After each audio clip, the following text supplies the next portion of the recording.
আসলে আমরা যেই পথের পথিক, আমি আসলে বিষয়ের সঙ্গে আলোচনা করতে চাচ্ছি না। আমি একটু অন্য বিষয়ে আলোচনা করতে চাচ্ছি সংক্ষেপে। আমরা যেই পথের পথিক, এই পথে শুধু লাভ, লসের কোনো ব্যবসা নেই। কি বলেন? এখন কথা হইল যে তারপরেও অনেক সময় নিজের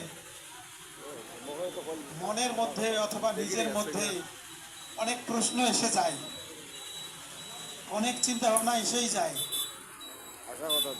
এত চিন্তা ভাবনা আসে, আমরা মনে হয় যেন প্রেশান হয়ে যাই, ঠিক না?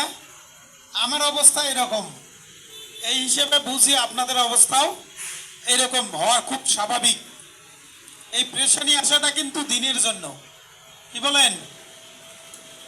এখন এই প্রেশানিটাকে আমাদের কিন্তু